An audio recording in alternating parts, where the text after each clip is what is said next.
Back with Disco Elysium. Last time we found Harry's car that he crashed into the sea.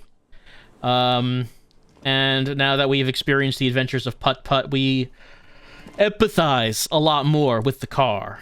We think about the experiences that car has been through. Cinder blocks charred, a makeshift fire pit with magazines for lighting. The bushes are too thick and thorny to pass through. Here's a bench. The worn and beaten wooden planks of the bench do not look overly comforting. No, they don't. We can sit on benches after we've solved the murder. Let's go. We can revisit the bench if Kim's gone. Yeah, we don't need to sit on the bench right now. That is true. Ooh, pants. Intersolary trousers. So, just to refresh your memory if you've forgotten where we are, we've passed into the west side of the town. We're in the fishing village right now. This is a place that we have not investigated yet. +1 to Kingdom of Conscience. Well, now everything matches. We're all brown. Taylor, +1 to Kingdom of Conscience Moralist Pants. What does this mean? Kingdom of Conscience isn't a stat. Tailored trousers in light brown, moderate in every aspect. They're absolutely unremarkable. In other words, perfect. We have heard of the moralists. I don't really understand what this is exactly doing. I guess we'll keep it for right now. These are some wonderfully regular pants. Not too tight, not too loose, moderate in every sense. You'll blend right in at some pleasant dinner party. I do like regular, normal things. That is me. I know you do. These interstellary pants are like wearing a perfect compromise in your nether regions. No one will call the moral intern on you like this. That's for sure. Not sure if I like the idea of my nether regions being compromised. You're a little more moralist now, buddy. A little more normal, even if you didn't want to be. Well, maybe it could be a good thing if we're a little more normal. Maybe we could stand for a little bit more normalcy. I'm sure Kim would appreciate it if we were a little more normal.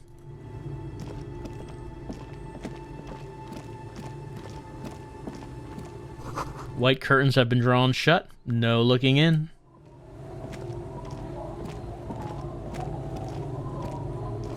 A wedding stone, well worn and covered in rust. Construction material. Whoever planned to build this house left in a hurry. There's a bunch of people around we could talk to. The woman next to a bucket of clothes hums an odd melody. Her eyes are closed. Welcome to the fishing village. Please lean in closer. I have cataracts. Yeah, let's lean forward. Oh, welcome, police officer. We don't cause any trouble around here. And we don't want any trouble either. We are not here to cause any trouble, madame. Well, yeah, we're not here to cause trouble. Trouble just can happen sometimes. Oh, of course. Last time we saw you around here was 12 years ago. You also came to take care of trouble then. Wish you did. But still, in Martinez, you're considered an ill omen. Wait, I've been here before? No, not you personally. I meant the RCM. Some of the men got into a fight. One of them killed another. Locked himself in that woodshed over there. She points to the building behind her. He was brooding, needed some help opening the door. You got it open for him and took him to think about what he'd done in a more secluded place. Somewhere more quiet. What kind of an ill omen are we talking about? Oh, the usual. Dark tidings. Black hound. That's you, all right. A black hound licking your own heels. If I'm considered an ill omen, why hasn't anyone told me that? Maybe they are afraid. Why? Because you're an ill omen. But you're still welcome here. As long as men with guns aren't chasing you. And maybe even then. Because that's the kind of fishing village we've built. Well, good news. No men with guns are chasing us. Like the mercs are going after the Union people, and that's on the other side of the waterlock. I'm sorry there's not a lot of room to park the motor carriage. And not a lot of houses. Or a lot of people. My kids are long gone. Searching for treasure. So are others. Ah, a dying village. Ah, look at me ramble on. What brings you to us? Have you seen a red-haired woman named Ruby around the coast?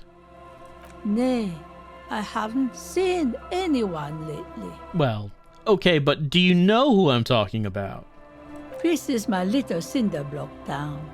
I know what goes on around here. There was a murder in Martinez. She might be a suspect. We would appreciate your help. Would you now?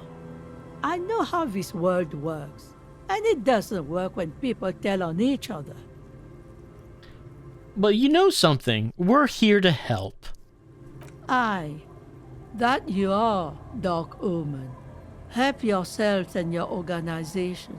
Help the storm clouds gather on the horizon. She shakes her head. Enough of this. She better start talking right now. All right, Half-Light, settle down. We're not talking to racist lorry driver here. I see. You know something, but you've decided not to tell us.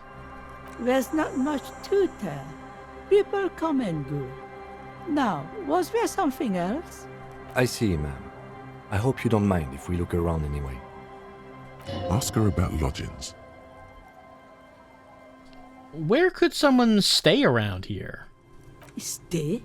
Most people here are trying to leave. That said, if lodgings is what you're looking for, I've got a free room in the shack. Her soapy thumb points to the building behind her.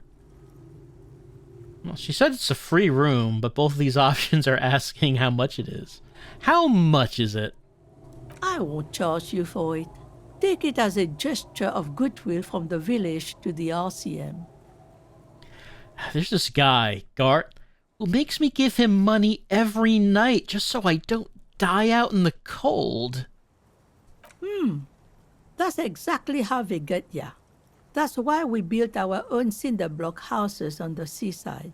So we don't have to give money to those crooks. We might not look like much, but they are ours. That is how they get you.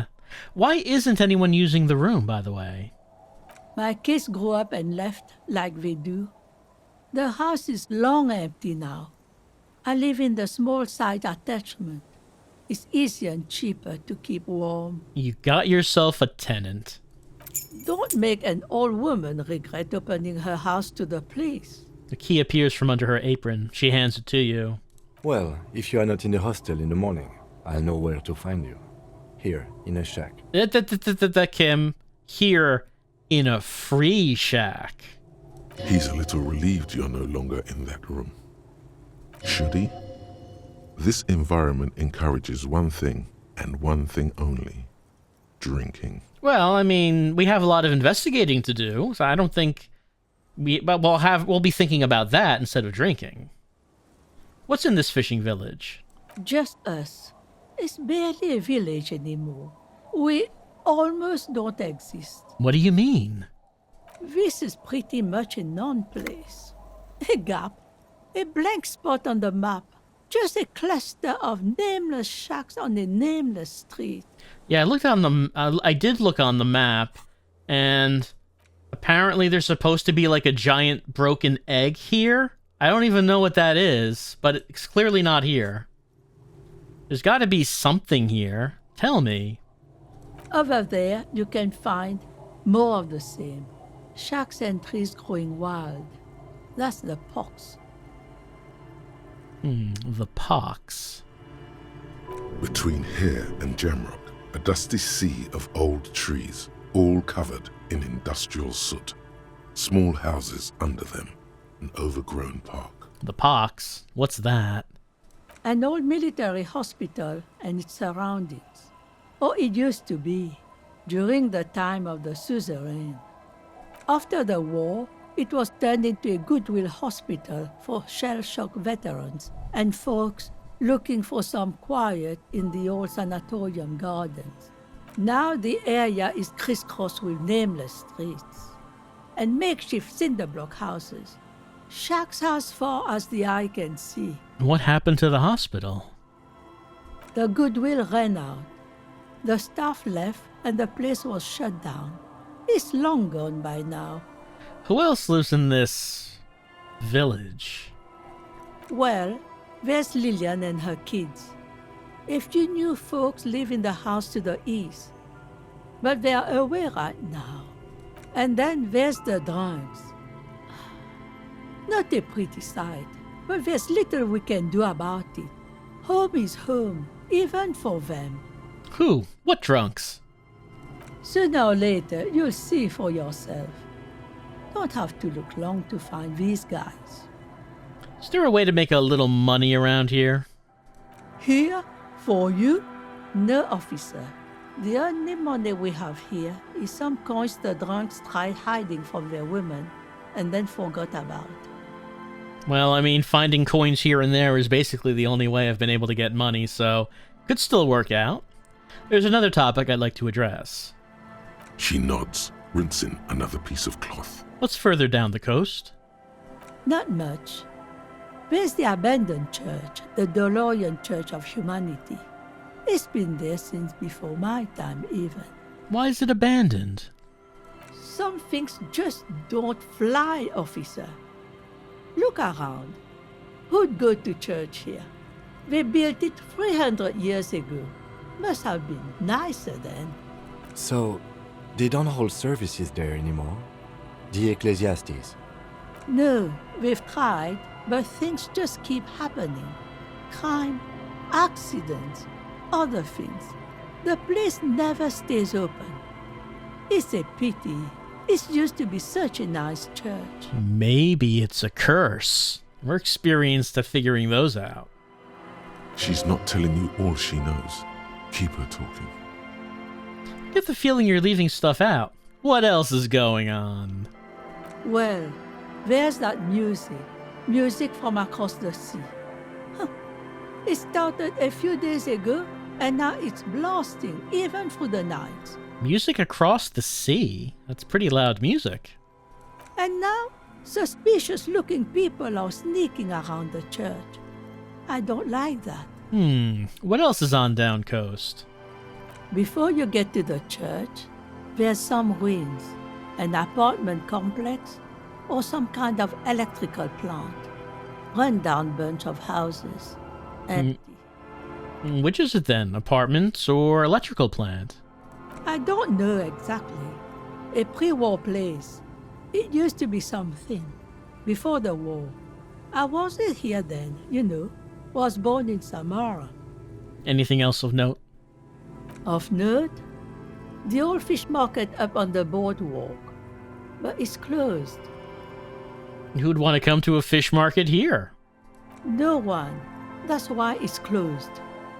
It was once a bustling place, back when I was young, and so was everyone else. Now, what catch we do bring in goes straight into a lorry for the Delta or somewhere else. That's it? There's got to be more along the coast. What? You're one of those real estate people with big plans? If you want a development opportunity, you can check out the abandoned building over at Land's End. Used to be a supply depot, we think, sending goods and ammo across the bay. It's jammed shut though. We tried to get in, see if there was anything to sell or scavenge, but it's impossible. And now you know everything there is to know about this coast. She drops a bar of soap into the bucket with a splash. Tell me about yourself. Who exactly are you here? Me? No one. Just an old washerwoman. Mother called me Isabel, if that's what you're asking. And my married name is Sadie. Now it's your turn, Mr. My name is Raphael Ambrosius Costeau. Your parents must have had big plans for you. Wonder if you measured up. The question must be prompted by your sloppy posture. Straighten your back, man. Yes, just stand up straight. Goodbye, I'm off. Alright, well, we have a free room we can stay in, and you know what that means. We got some money already. It means we can do some irresponsible spending. That's what that means. Can't see into the house from this angle. The door has seen better days. The layer of paint has started to peel off due to the salt and wind from the sea. Even the lock looks slightly rusted. Let's unlock it. I'll wait outside to give you some time and privacy to check out your new living arrangement and look for any signs of Ruby. But just so you know, after we are done with the day, I'll still be staying in the whirling in rags for the night. We'll meet in front of the shack in the morning. Oh, but Kim, if both of us stay here, it could be cozy. The key turns with a satisfying click. You can enter the shack now.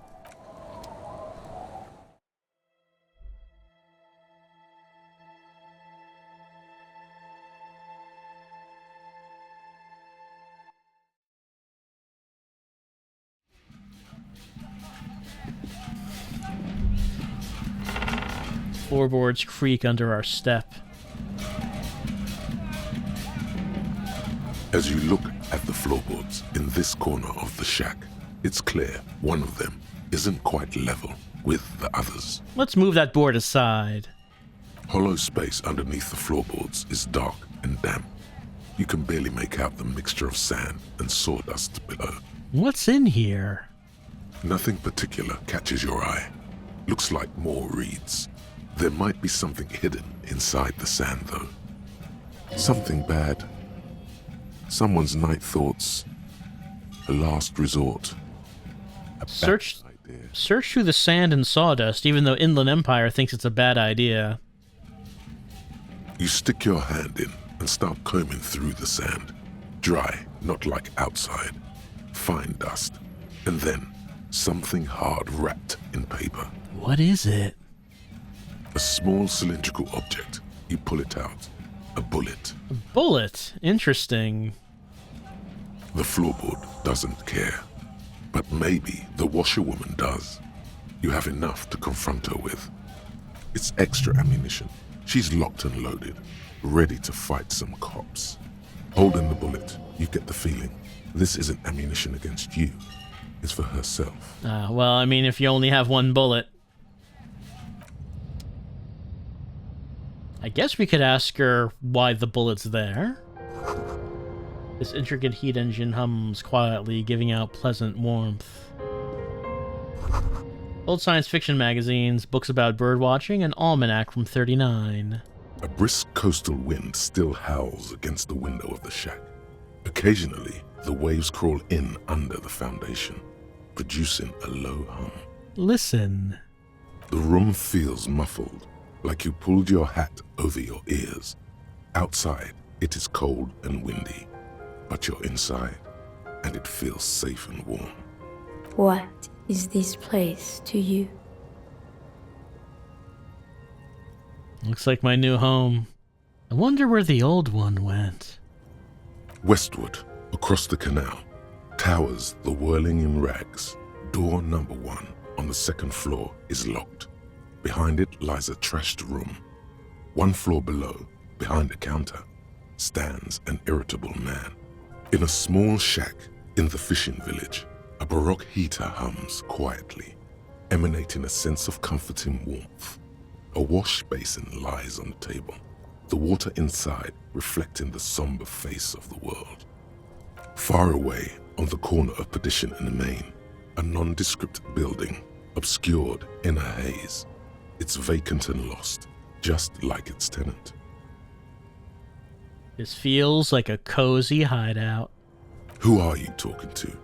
There is no one here, not even cold. Thank you, strange sensation, for a fair assessment of the current situation. Outside, the howl of the wind has picked up. The waves crash against the stilts again. It's as if you think the thought, but in someone else's voice. Reva forever.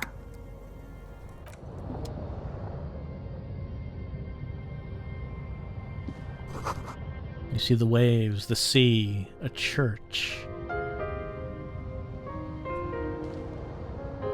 On the table, you see a bowl of water, a rough soap, and next to it, a small hand mirror.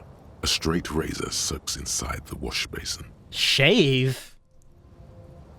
I mean, it's high, but why would we want to? Is shaving the right call? The water reflects back a vague image of your face. Nose bulbous and red, hair unkempt, wrinkles lining the eyes and forehead. The stash is gigantic. No. The reason you grow facial hair like that is because you don't like what's underneath it. You'll be looking like a pansy without the chops. A fucking pansy. Yeah, we're not going to shave that off. An old mirror hangs on the wall.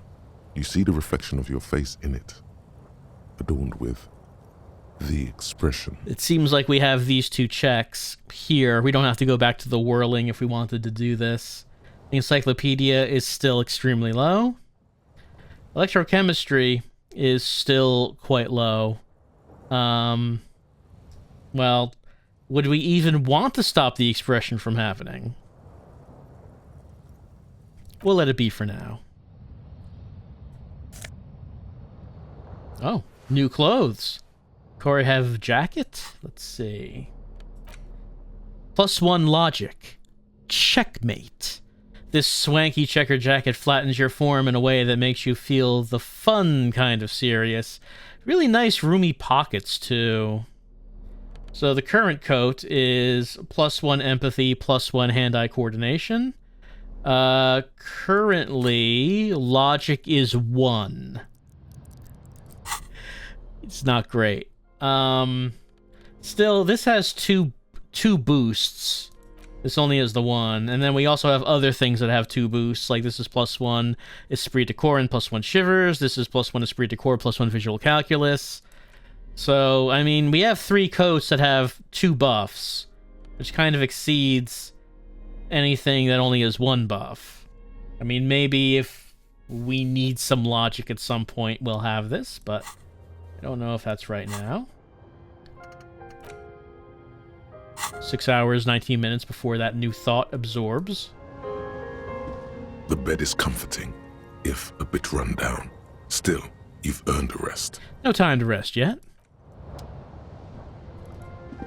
Besides, we've done well enough without any logic so far. Do we really need any?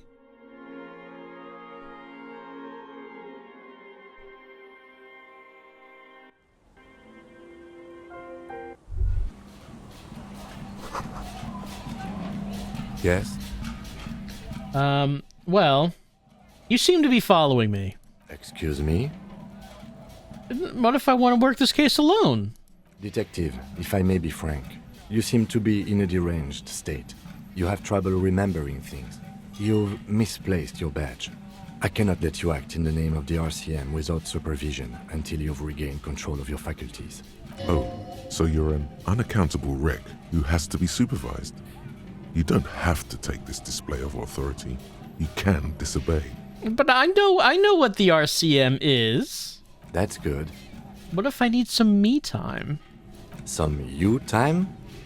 This is a police investigation, not a journey of self-discovery. You'll still have your evenings to yourself. All right, I'll leave the self-care for non-work hours. Please do. We wouldn't want your regimen to spill over into the investigation. Ah, there was a thing above my head. It's gone now. I accidentally clicked on Kim instead of the thing. Oh, I don't see it now. There was a perception thing.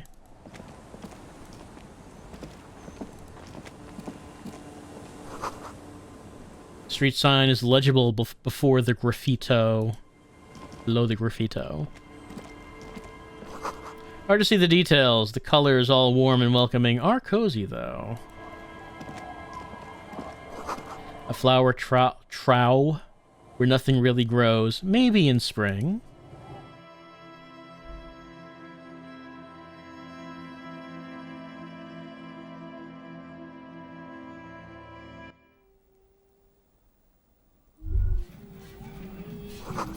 Feels more safe and warm in here. Not like outside. Industrial coal pellets burn with an orange glow. Hello, mister.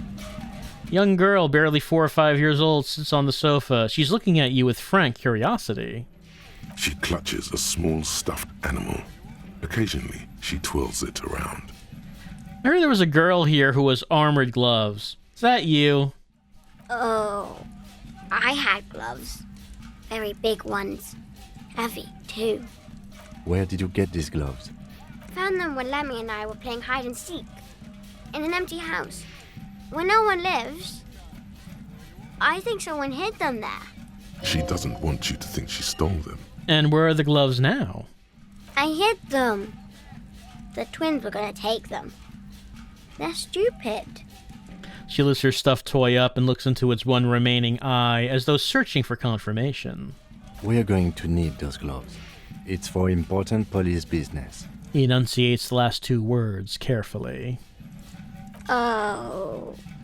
She doesn't seem to understand, but the lieutenant's tone has conveyed to her the important part. They're in my sandcastle. Behind our house. Under the sand. You can break the castle. It's not very good. All right, well, look for the castle. Do you know anyone named Ruby? Luby. Raluby. Suddenly, the girl gets all serious and leans in, as if she's about to tell you a secret. My mom tells me I'm a big girl.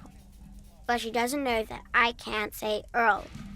Or sometimes I can. But then, Uller.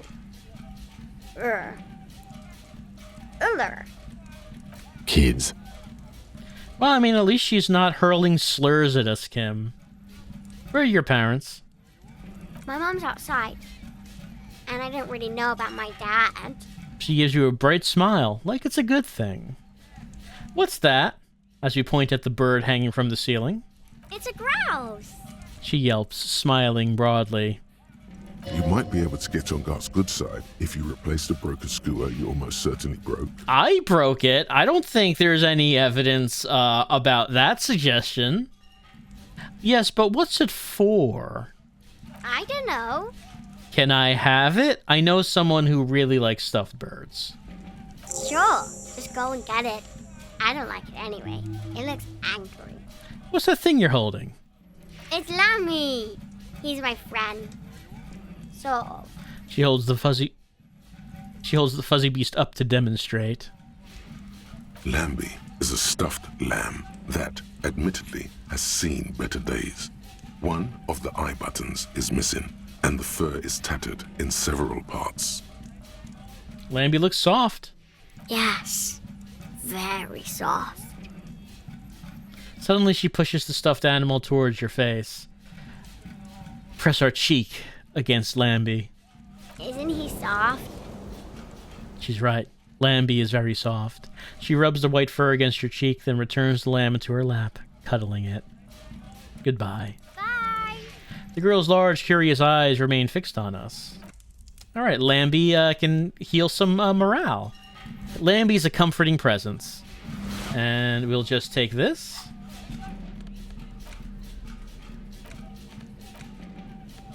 The dead body of a grouse stuffed with some unknown material. From a distance, it might just pass off as the real thing. The bird itself looks extremely ruffled and slightly grumpy. We can sell it for 7.5 real if Gart doesn't take it. I have a feeling Gart might be insulted that we're trying to replace his prize stuffed bird with this. But, we'll see what he thinks about it.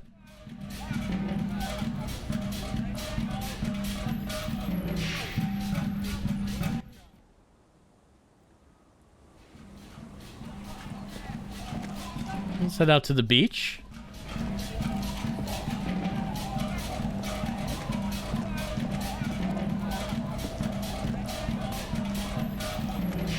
Weather has not been kind to Lily's little sandcastle.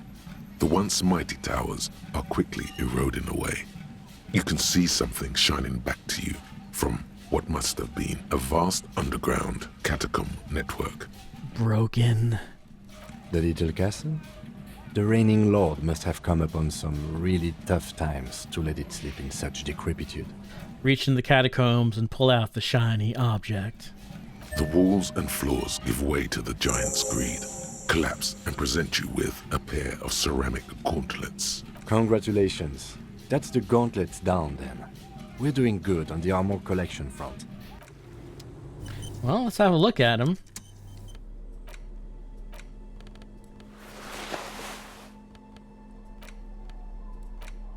Fairweather T500 gauntlets, +2 interfacing, strength and digits. Clenching and unclenching your fist has never been so fun.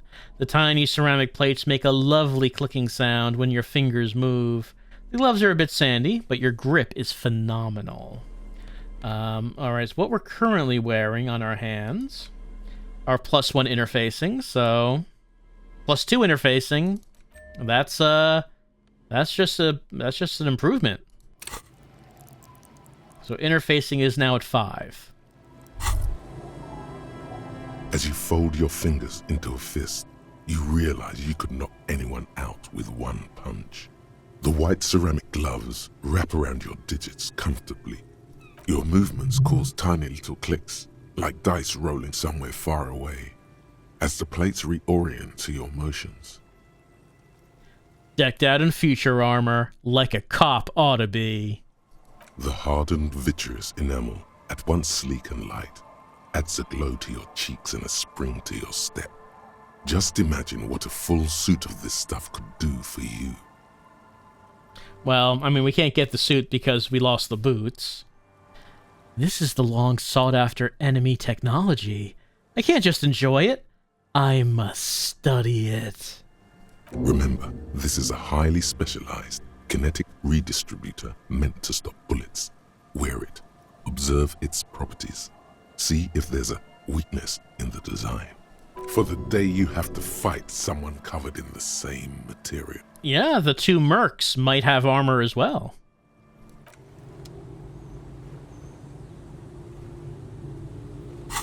Let's see. Well, I don't have a point to remove one of these, I don't think. Yeah, we don't have a point to do that. Let's have a look at the description. Temporary research bonus, -1 savoir-faire. Hard move. 3 hours, 30 minutes. It really hurts to punch this armor. A sword wouldn't leave even a scratch. A bullet would bounce right off. Still, there must be some flaw in it that would allow you to stand your ground against this dangerous enemy technology. You just have to figure out what it is. Possibly by beating yourself while wearing it. Shooting yourself? Let's see.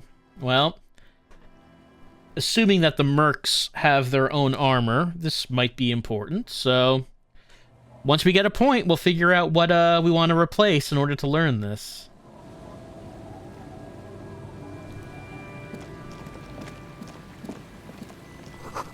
Rust-eaten letters read Mezut.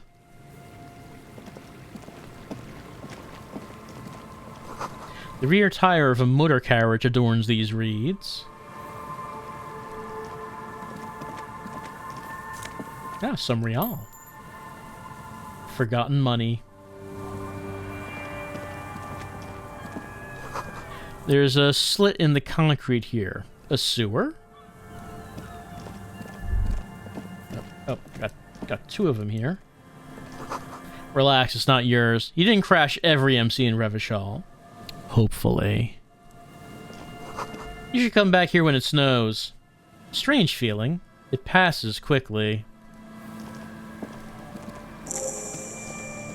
Oh, we got some quick travel. A kick drum pulse. The music is coming from somewhere on the ice. Can we find the source of the music? Looking back at you from the rust-colored water. You.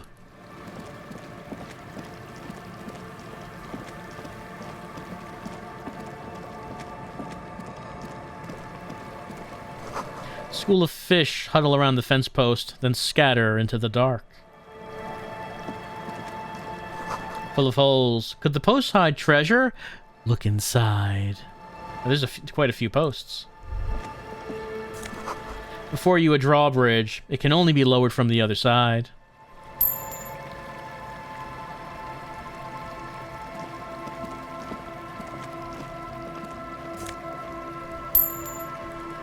Yeah. Real here and there. And some alcohol. Potent Pilsner. +1 physique.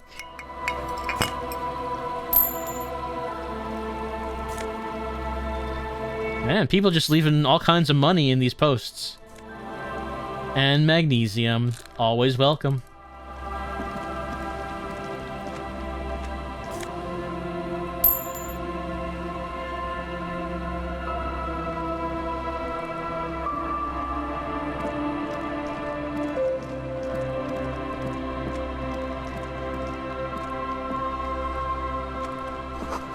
Must have taken a lot of patience to do this. Looks like there's like a little stack of rocks right there.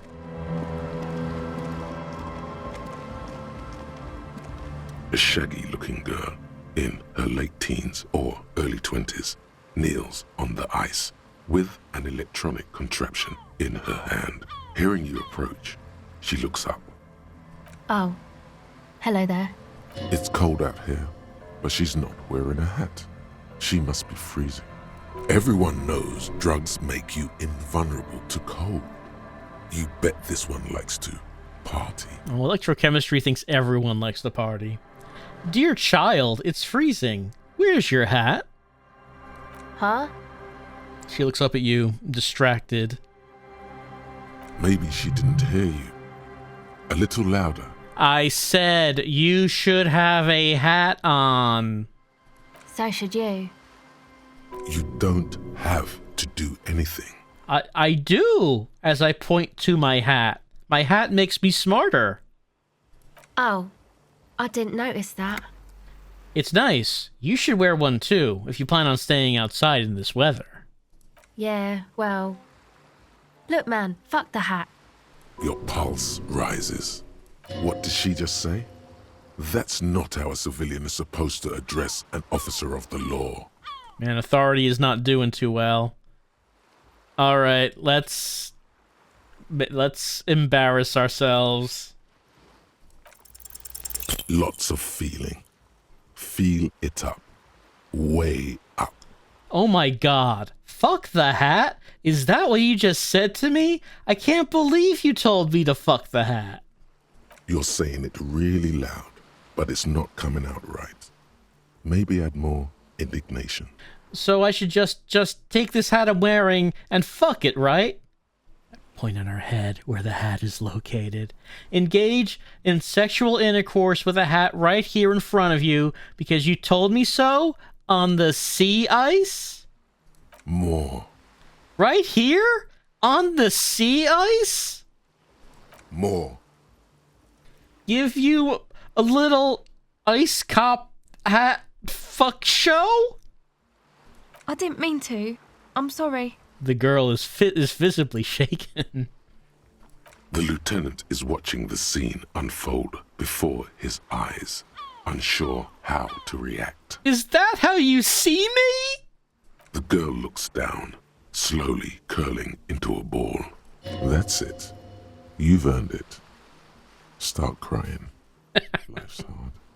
Start crying.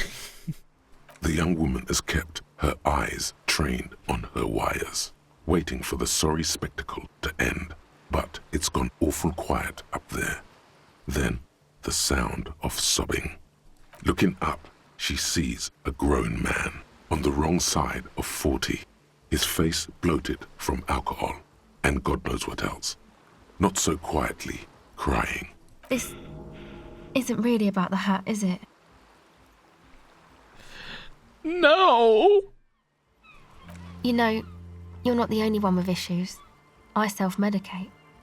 Shit. Life's a horror, you know? Crying helps though. Get it out your system, and then maybe we can talk, okay? I'll be here. So I thought that went very well. Oh, Kim has something to say. Having looked away during the final phase of your little episode, the lieutenant now addresses you. Do you want to talk about what just happened? It's probably a good idea. Normally, I'm opposed to discussing one's feelings, especially on duty. But I think this is an exceptional case. So, what do you think happened? 'Tis possible thou couldst persuade the lieutenant 'twas all a part of thy unorthodox method. But can thou persuade thyself? Well, our drama is jacked up a bit due to some things we're wearing. Let's give it a try. Believeth in thyself, my liege. 'Twas all a clever ruse. Don't worry, Kim. It was all a ruse. Wink? Yes, a clever ruse, I see. You don't. But you will. Even so, in the future, could you please refrain from emoting too much on duty? The quasi-legal status of the RCM means we need to project strength twice as consistently as any other police force in the world. Weakness is strength, Kim. Not when projecting strength. Then it's just weakness. That sounds like typical macho bullshit to me. That may be so, but such is Revachol, and this is what is expected of us in Revachol. You get the feeling you're being handled with kid gloves because your cheeks are still soaking wet. Glad to hear it was minor. Can you go on? Absolutely. Superstars always get back up and try again. Then, let's go. So I think that introduction to this girl went as well as it could have. We screamed at her and then started crying. And she doesn't... I mean, you wouldn't know how to handle that if a cop walked up to you and asked you, "Where's your hat?" and then started screaming at you about your hat and then started sobbing. You wouldn't know what to do about that. It's all part of the plan. So, like, seriously, what's eating you, man? There is a hint of pity in her eyes. Her hair is dyed blonde, with dark roots showing, and she wears thick black eyeliner. Most men wouldn't call her pretty. There is a manliness to her, a coarseness. Yeah, can we talk for a minute? I was wondering when you would come around. What's up? I guess there's something that's been making my life hell. What is it? Plight of the working class, which would give us some XP. Everyone's mooching off of the entrepreneurial class, shackling the doers. That would give us money.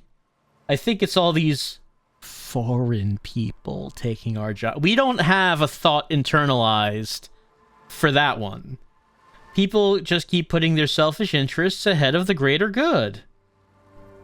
That would be the moralist choice, I think. But we don't have a moralist thought internalized. Let's go for some XP. Oh, really?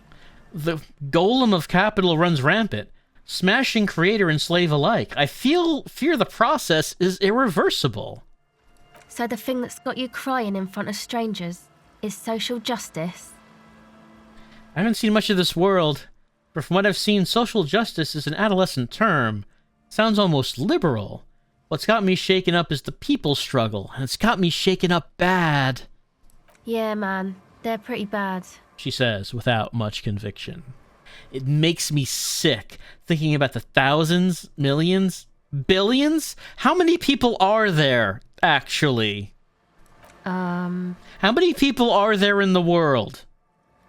3.6 billion, not counting those in sale. Really? That many? Reduces me to tears thinking of the 3.6 billion and God knows how many more in that show place. Crushed under the tyranny of the market. Yeah, that's pretty bad. Are you sure you're not just hung up on some chick, though? Perhaps. Now that you mention it, I found these letters I'd thrown in the trash. They might have something to do with it. Okay. Why'd you think that? Well, they had the faintest scent of chewing gum on them, and I could still smell it under the Shit. Wow, man. That's pretty symbolic. Don't you think? Yes, I found that to be very symbolic too. Okay. What else? They were written in a woman's hand. No boy, did reading them make me not feel good. There you have it then. Chick trouble. Not political after all. Who was she? I don't remember. Really? You seem to be pretty upset about this chica. Are you sure you don't remember anything about her? I remember her scent, and that's all. Wow, man. That's some pretty strange shit. Are you sure the letters were for you? Yeah, I'm sure. Why would I have reacted so strongly otherwise? How come you don't remember, though? Is it like some selective memory thing? I think it's more about me getting so unbelievably drunk I completely erased all memory of this world. Yeah, or it might be that. This one time I did so much booze that I forgot too. Or it might just be some psych bullshit, you know? Königstein wank. What is this Königstein wank? You know, the psych thing they've got going on there. Rich people like it. People in Königstein are mostly rich. Thanks for the bullshit psych thing then. You're welcome. Might be for the best to keep that shit forgotten though. Just my opinion.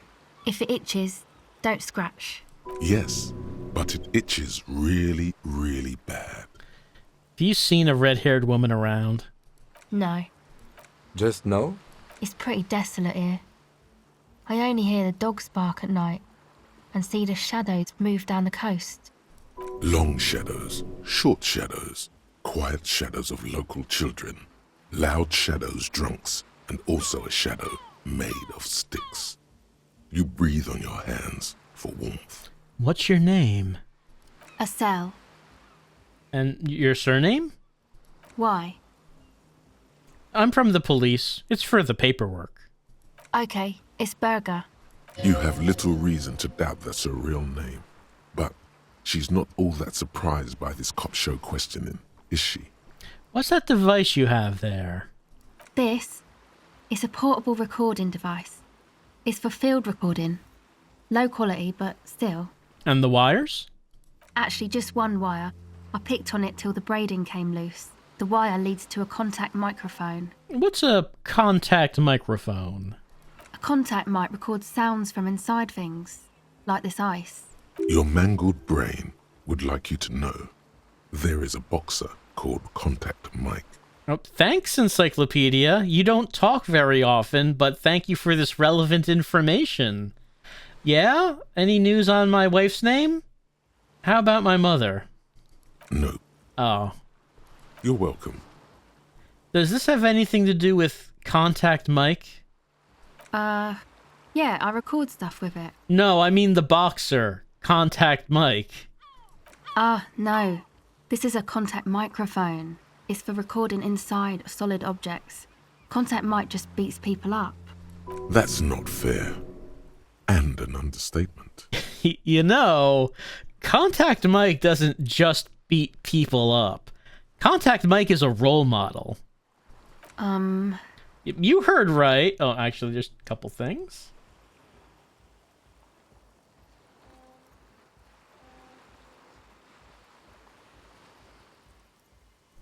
I mean, you heard right. You should try to be more like Contact Mike. A successful athlete and an inspirational figure who has overcome social, physical, and mental obstacles. Man, you are one weird cop. This isn't about me. This is about your lack of respect for one of the boxing greats. And for yourself. What is it with you and this Mike guy? The question is rhetorical. Okay, if it floats your boat, I'll be more like Contact Mike and less like me. Oh, that was a thought. Okay. Yes. Nope. Self-respect does not mean to float any boats, but your own. I'll keep that in mind for future use. She turns to check her tape recorder. How does that thing work? The mic? I don't exactly know. Somehow it doesn't pick up vibrations from the air. The book said it only picks up structure-borne sound, if you like technobabble. Where'd you get the mic from? Same place I got the recorder from, The Palaceum. What's the Palaceum? Oh man, you haven't been to the Palaceum? It's the coolest place in this whole drug-addled shithole. It's a music club and a synthesizer workshop on Boogie Street in Jamrock. Musicians live there, like real musicians. I once saw Arno van Eyck. Thinking about it really cheers her up. It's a long way from here, though. Sounds interesting. Who is this Arno guy? Oh yeah, guess you wouldn't know Van Eyck. Or really be a Palaceum going kind of person. I get down. I don't know what that means. I grind. We should, do a little physical demonstration of our grinding. I don't know what that means either. Nor do I, but I have concrete evidence that I rock. In the form of a wrecked tape player and a completely trashed hostel room. That's cool. She doesn't know what to say. You're right. Time has deserted me. Sucks, man. Was there something else? About the contact mic, perhaps? I had some non-mic questions for you. Okay. What are you doing out here in the cold? Recording, I guess. And what are you recording exactly? I think I'm recording cracks in the ice. But there's no way to tell. Not without headphones. I think I just recorded your footsteps too. Not sure how that will sound. What happened to the headphones? My boyfriend sold them. What for? I don't know, man. Things. Just stuff you need for life. A lie. They were probably pawned off for something suspicious.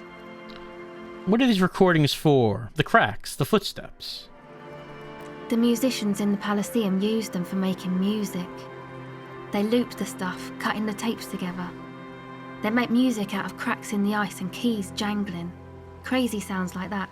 It's hard to explain. Anyway, I thought I'd make some too. It's supposed to be, like, a music place anyway. She rubs her shoulders and looks around. The girl is cold all of a sudden. Very cold. I don't really know what I'm doing. They use synthesizers too. I don't have a synthesizer. She looks at the recording device. The thing she thought would fill her hours with joy and escape. It's turning out to be an empty fantasy.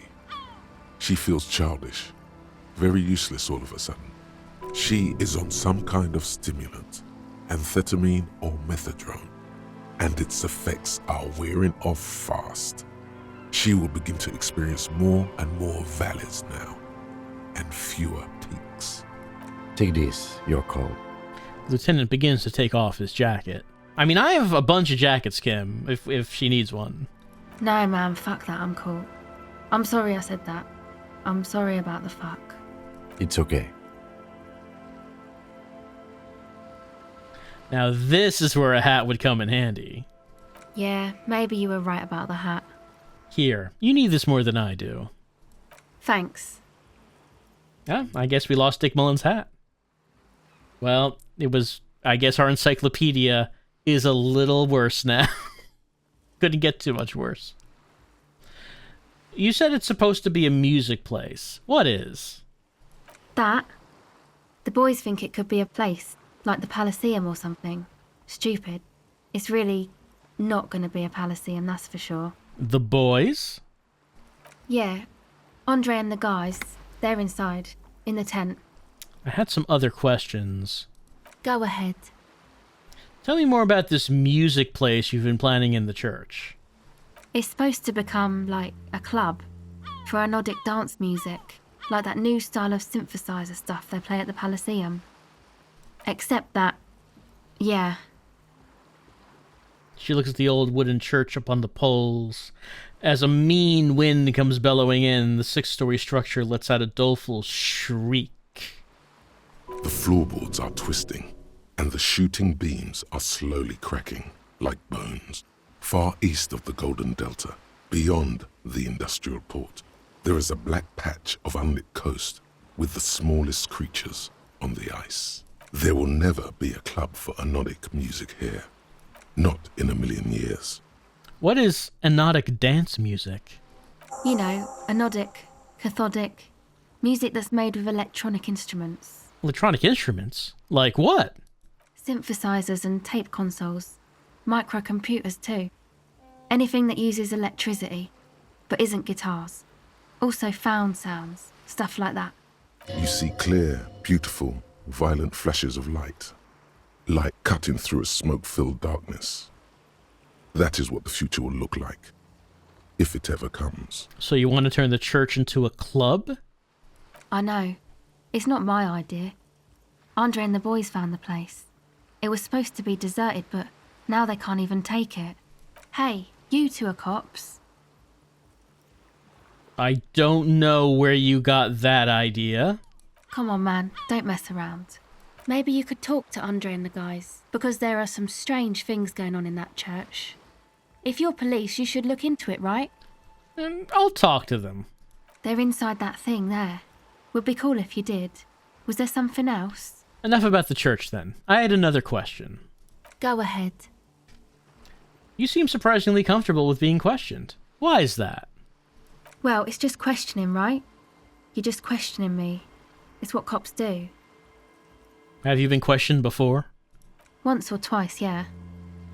I'm sorry I haven't had the Raver show experience they get east of the river. What's east of the river? Rich people. Rich people are east of the river.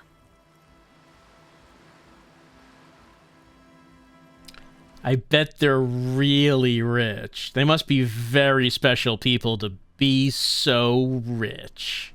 Oh, they are. And I'm scum. You're not scum. Oh, but I am. What trouble have you gotten into? With the police? The usual. I had a shitty run as a teenager. What's the usual? You know, drinking, getting into fights.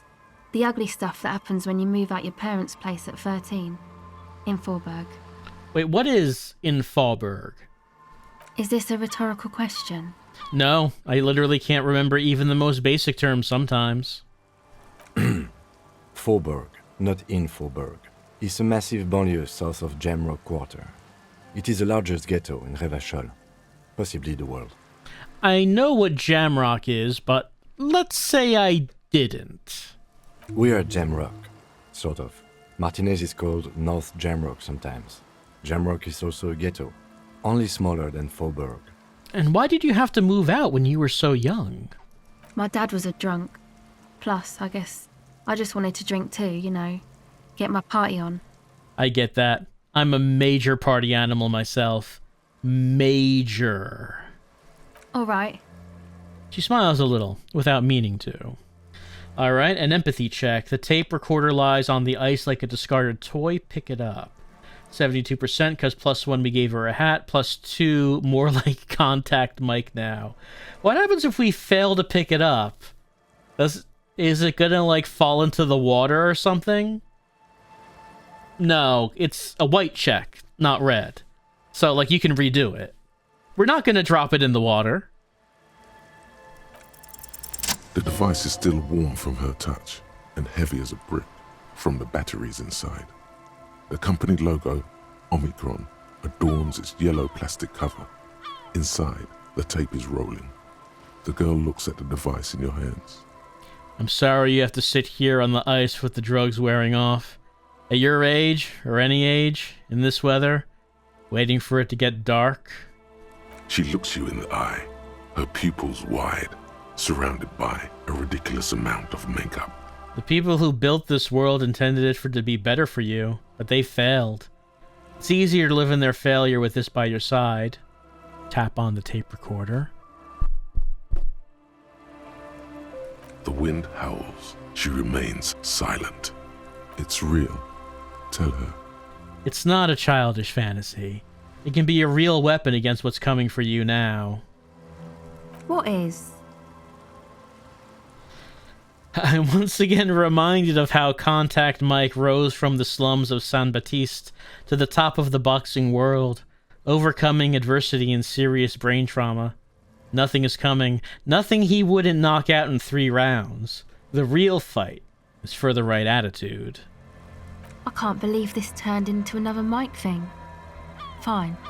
Okay, I'll stick to it. She takes I'll a... knock it out in 3 rounds. She takes the device from you and places it in her lap. Something changes between you two. She looks at you differently now. As an equal. A fellow human being. So thanks, I guess, for the psych session.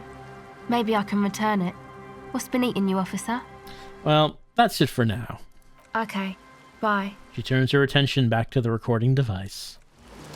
Now, that was a nice conversation. Let's, have a look at something here. Alright, we do have 2 thoughts. We got this one. The Litany of Contact Mike. -1 logic, no pain, no gain. -1 conceptualization, push it. -1 drama, make it. Research time 15 minutes. It's very fast.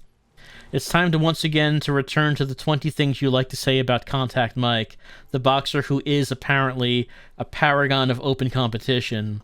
It really doesn't get any better than this, any better, both inside and outside the ring. Stop. Point at someone in the distance. Point your finger at him.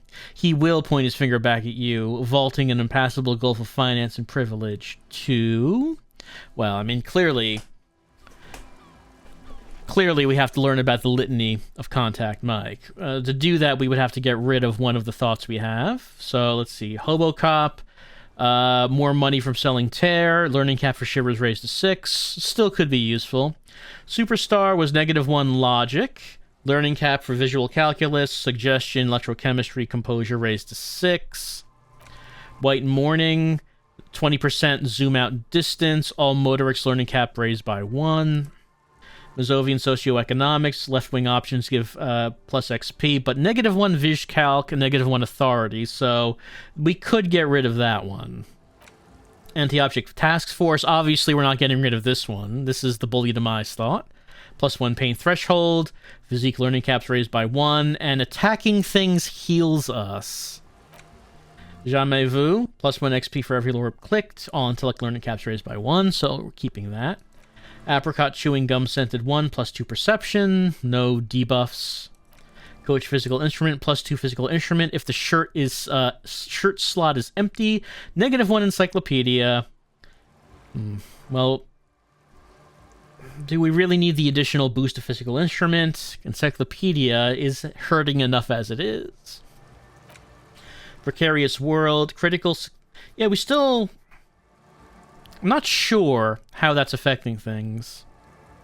Critical success and failure threshold lowered by 1. Opioid... Oh yeah, the narc thought. This probably is a good one to get rid of because we can't use drugs, which would increase our empathy. We could use alcohol without any negative consequences, but that increases our fizz. We don't really need to increase the fizz with alcohol. We can just increase our fizz by taking our shirt off. So we can probably forget this one. Bye-bye. Alright. Let's equip Contact Mike. There we go. And I don't think... Yeah, we don't have an additional point to remove something else, because we do have the Fairweather T500 to internalize. 15 minutes, we'll find out what this does. Very fast. I don't think we have another hat, do we? No, that was the only hat that we've obtained. No, here we go. Orange bum hat. +1 reaction speed, -1 rhetoric. Is that a... Let's see, rhetoric is 1, reaction speed is 2. Okay, rhetoric's not going to do anything at 1. Reaction speed might do something at 3. Alright, so might as well.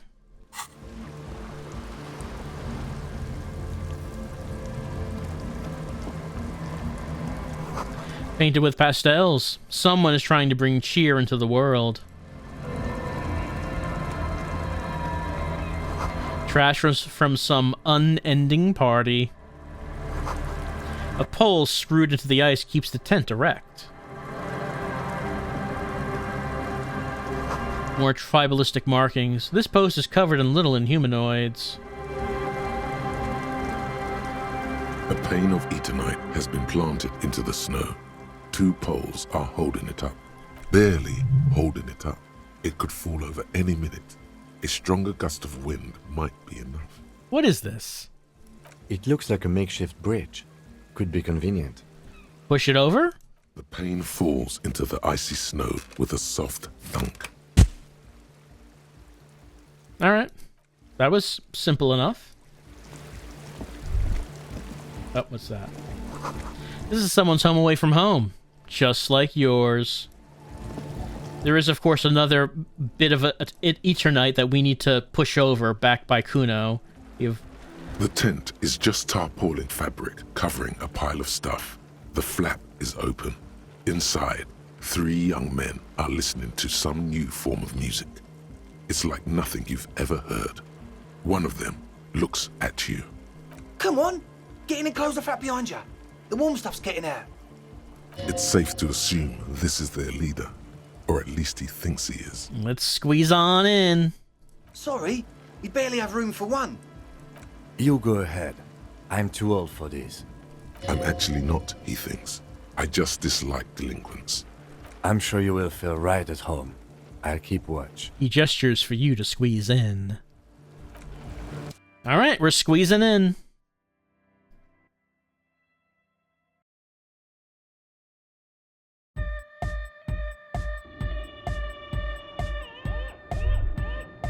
Sounds like a party in here. It's overwhelming our boombox. Smells like sweat and laundry detergent, plus a trace of ether. A pile of nasal sprays, brand name Nosafed Ultra. Canisters filled with what appears to be water. The label says distilled. Speaker, the big kind they use for live music. You see a youngish man bleaching the tips of his hair with a toothbrush. He puts the toothbrush down and extends his hand in greeting. Hello, I'm Andre. It's a pleasure to meet you. I'll shake his hand. His grip is strong, sweaty, and warm. He's trying to project and inspire confidence. This is my posse, Noid. The young man with earrings looks at you suspiciously. And Egghead. Egg! Wow, what's going on with Egghead? His head is giving off light. The tape player high above his head continues to blast what is probably anodic music. Together with a Cell Burger, who's out there right now, doing some seriously progressive sonic experimentation, we like to think of ourselves as music venue organisers. Well, how many music venues have you organized? We have many in the pipeline, officer. Ah, 0, I see. Why are you here? You see, we've been all over Jamrock North, prospecting for real estate to establish a new venue in. Also for talent. Yeah, thank you, Egghead. And while there is no shortage of raw, unfettered talent spinning tapes in Jamrock, we've had rotten luck with the real estate part. Place is a shithole. Seems like everywhere is, from what we've seen. I apologise for my friend Noid's potty mouth. I realise this is not how you speak to a police officer. He has authority issues. There's no need. The place is pretty bad. Which brings me to the problem of occupied ecclesiastical property. I bet you've noticed the derelict hive of narcomania on the coast. What are you talking about? I'm talking about the church, and I'm not exaggerating. Even a place of spiritual refuge can become a magnet for all sorts of dopeheads and burnouts if left unattended. Dopeheads. Burnouts. He angrily spits on a screw, then starts cleaning it. Well, I'm sad to say, that's exactly what happened. Sad because we were just about to put Martinez on the map with one of the maddest dance clubs in Jamrock. Nah, strike that, in Reversholt. Strike that! The word! And sadder yet, because the dopeheads and burnouts holed up in there were the worst kind. The worst kind? He leans back a little, watching you with a steady, serious gaze, letting you imagine just how bad those dopeheads and burnouts really are. What kind? The spooky kind. What do you mean by spooky exactly? I was hoping you would be the judge of that, officer. All I can say is, their spookiness is the kind that keeps us from restoring this church into a community centre and a place of spiritual refuge. Also, they don't eat or clean the building. Shit's gonna collapse. People just wanna spin tapes without them spooking it up. Place has bad signs. No one can dance like that. Thank you, Egghead. So you're gonna look into it, right? It should be a police matter. Getting them out. Whatever spooky stuff they're doing, I'm sure it's not what the Ecclesiastes meant their property for. Well, I mean, if they want to turn the church into a dance club, that sounds good to me. All right, man. Task gain, help ravers start a nightclub. Andre's obviously very happy you took him seriously. The whole tent is. The boys exchanged giddy looks. What's the status of the church? I haven't gotten inside the building yet. I asked Noid to install a measure against more drifters wandering in. A padlock. It's a temporary fix. Just something to contain the situation. I had to do it in an hurry. Not my best work, but it should hold for a while. What about the key? Of course. Noid, give the officer the key. All right. The speed freak dips into his belt pack, produces a yellow key. He makes a sudden, cool, infused move, tossing it in your general direction. Well, I mean, it's a good thing we put on the cap, because I believe that did increase our reaction speed. You sense the trajectory of the little piece of metal and plastic. The object makes a small ringing sound as it approaches. Just the tiniest chime to your left. Catch it. Ka-ching! The key hits your palm. The speed freaks nod to you approvingly. Bask in the glory. The young man with ribcage-shaped suspenders looks at you, standing there, with a goofy grin on your face. The word august, used as an adjective. That's how cool it feels to be old and cool in the eyes of the young. Let's face it, you're near death, yet bathed in the golden rays of stately grandeur, like a late summer's day, like a daddy-o, like a tequila sunset. Where did that come from? Why am I a tequila sunset? Just felt right. Why? Do you want to be a tequila sunrise? It's a little too late for that. I guess so, yes. How long have those people have been locked in there? Not long. Like a week, maybe? How can you be sure they haven't starved to death? I'm super sure they're alive. I mean, come on. I'm at least 90%, maybe 85% sure they're still alive. 95%'s not good enough when you're dealing with another person's physical well-being. Okay, I'm sorry. I'm sorry too. I guess it wasn't very hardcore of us to just lock them in like that. Me too. I shouldn't have that kind of power over another person. I'm not the one with the violence monopoly here. You are. I'm glad that key is out of my hands now. That is true. I do have a violence monopoly. Well, the Hardy Boys say differently. But I should have the violence monopoly here. I'm glad you agree with me. Right, other questions. Sure, man. Tell us what you want to know. Let's do it. Who exactly are the people inside the church? Truth is, I don't really know. None of us do. I don't even know how many there are. All we've seen are glimpses. Better safe than sorry. Anything more you can tell me? Yes. There's also the machinery. The machinery? This machinery is of the deeply mystical variety. When I first scouted the place, back in February, it was abandoned, empty. Took some time getting the crew together. So about 2 weeks ago, we came here hoping to set the stuff up. Suddenly, there are all these strange machines lying around in there. One of them has wires running into bowls of water. Wires into water. Never seen anything like it. Andre, tell him about the feeling. Oh, and it felt like there was something in there with us, watching us from the dark. No, the other one. Which other one? I'm not as in tune with my emotions as you are, Egg. Felt like silence. Awful silence. But you haven't physically seen anyone. Not exactly. We've just seen someone who we think is a woman go in and out of the church. A couple of times. And we felt someone or something eyeing us inside. But that's kinda it. The woman. Red hair, maybe? A lorry woman? Sure, why not? Yeah. But not really. Brown hair. Old. Heavy, dark signs. Which one is it? What Noid said. What was that about some thing watching you? Like you aren't alone, you know? It wasn't quite human, if you know what I mean. Non-human means a predator. It was this dark shape climbing upside down along the ceiling, like some kind of crab man. A crab man? Yeah, you know, the way it was climbing up and around the ceiling, like a crab. It was stalking a cell, exhibiting ambush behaviour. Ambush behavior. Crab man. Crab man! Yeah, totally. I mean, I didn't personally see it. A cell was alone that time, but I believe her. If she comes out running and says there's a crab in there, there's a crab in there. You should ask her about it, but be nice. Don't tell her you don't believe in the crab. I would never tell her that I don't believe in the crab. Can you tell me more about this machinery? You should talk to Noid about that. I just got a distinct burnout and dopehead sign from them. Probably jacked up to some snuff station too. Probably, very likely. With a small surge of PEA, alertness fills you, as if to say, this is a dark corner.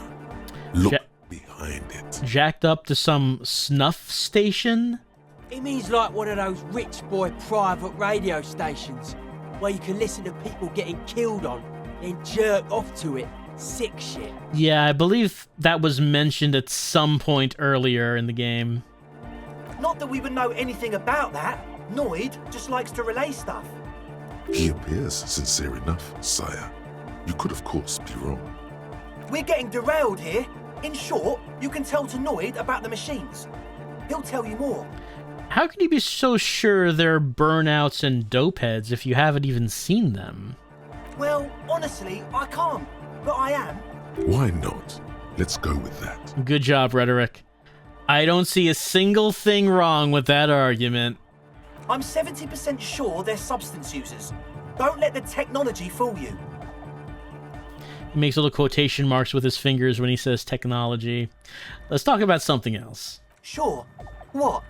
You mentioned some kind ecclesiastes own the church. Who are these ecclesiastes? Oh yeah, that's a meteor name for the founding party. Thought it'd be cool to use it. Before we go on, what do you mean by meteorin? You know, of Meteo. Concerning Meteo. Meteo? Meteo, a country on Muindi. On the Muindi Isla. Oh, the founding party. I do know them, but can you refresh my memory? Come to think of it, I've never really looked them up, you know. I can't give you a precise definition, but they're a very powerful religious organisation. And? And they have roots in ancient mass society. And they're the custodians of the Pericanassian church. Plus, they anoint the innocents. They, like, made the innocentic system, no? They sound like exactly the kind who would want loud anodic music in their church. You're right, they do. He says, without the slightest hint of irony. The Pericanassian church is about love. And Nordic music is about love. I got love for my Pericanassian posse. Love is the relay out of death. We dance. He violently shakes the tape player as if to see if he can break it. Love is hardcore. Unity. Unity. Make some noise for my Insulindian posse. He turns the volume up and then looks at you with a knowing nod, as if it's obvious you will now break into dance. You feel it. The anodes and the cathodes coursing through you. Your big toe starts tapping along to the bass, as if testing the waters. No words. Enjoy the beat and nod our head. Feels good. I don't quite understand what you're talking about. What's a posse? Your posse's like your people, man. Like you got your cup posse. You look out for each other and you party together. That's a posse. And where is your posse, detective? Nothing comes to you. The world is silent. Well, I spoke with my posse on the radio and, well, they weren't happy with me. Sounds like you're just saying random things. Love, posse, make noise? Are we? He looks at you mysteriously. Yeah! I guess love can be pretty hardcore. Oh yeah, it can. He's coming around. You're getting it. You're right. How could the founding party be anything but enthusiastic? Dance music is about love, and so is the Pericanassian church. Yeah! Yakokata! The place to be! He seems ecstatic that you share his vision of pericarnassianism. Do it for the masses.